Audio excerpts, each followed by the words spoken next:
Hey, how's it going? Welcome to Rant and Chill. On this channel, I like to rant and I like to chill. Here we're going to be chilling. We're going to be taking a look at what Blabbermouth has to say about LOVEBITES Judgement Day.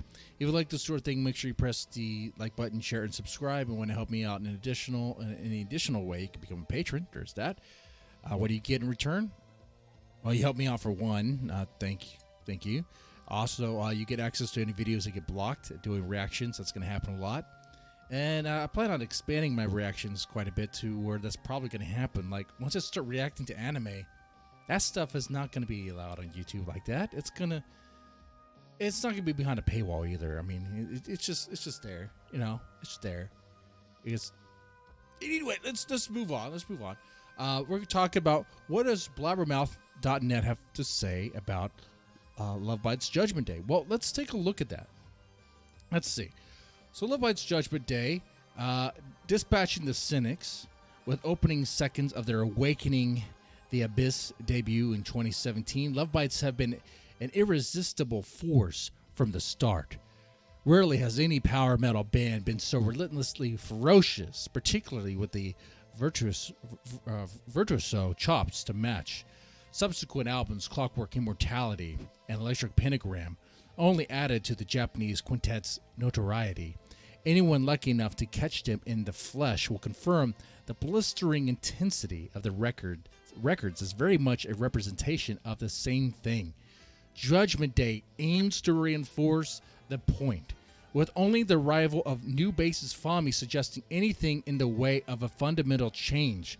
Her badass solo intro to Stand and Deliver, Shoot 'em Down, which is a badass doesn't even describe it, you know? It's so good. Oh, man. Sorry.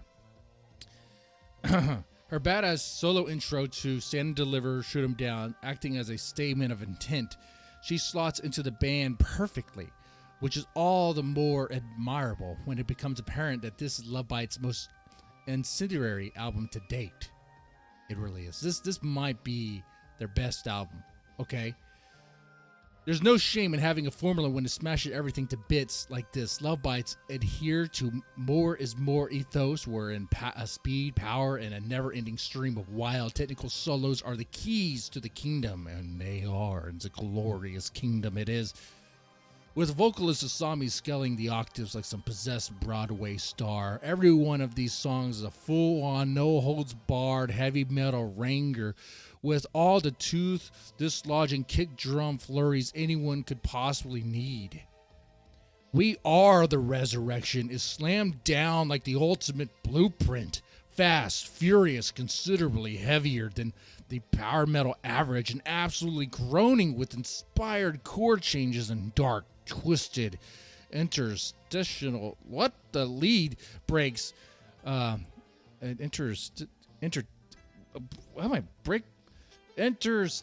Interstitial lead breaks. I don't know what was happening there.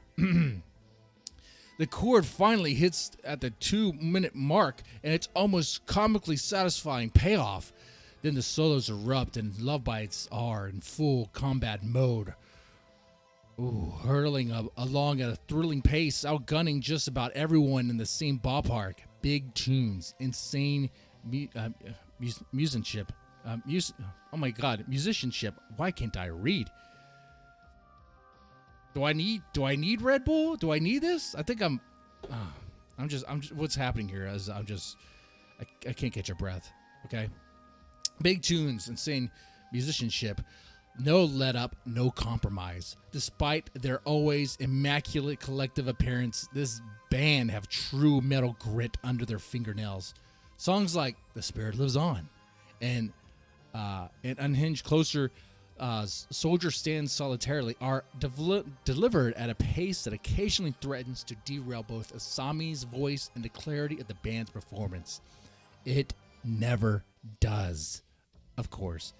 And that underlying sense of barely controlled chaos leads to an extra edge to some already pretty frantic material. Interestingly, the turbocharged thrash of Dissonance doesn't really need any extra edge, sounding like a futuristic speed metal Plasmatics with a is Plasmatics another band? I'm not sure. Plasmatics with a taste of gothic horror. I'll get that vibe. I get that vibe with Dissonance. I get some gothic vibes with Judgment Day. There is an interesting vibe in Wicked Witch. It's a little, it's gothic. It's gothic. Man, with Wicked Witch, when the chords, when the keyboard comes in at the end, I really like that. I really like that sound. I'll go into deeper what do I think about that sound when I do that. It's a little strange. Anyway, similarly, the dark melodrama reaches the first of several dizzying peaks on the title track, grandiose and symphonic, but still rooted in undiluted ass kicking. It sounds a lot like the best song Lovebites have yet recorded. One small complaint. Oh, here we go. One small complaint. With nearly every song clocking in at 6-minute mark, very little in the way of respite from the metal blitzkrieg, Judgment Day does end up being a slightly exhausting experience.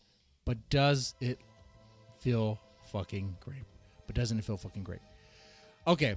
That's actually one thing I thought about before doing this video when I was like thinking, having listening to this album over and over again, it is pretty exhausting, but in a good way. Like it is a good album. It is so relentless.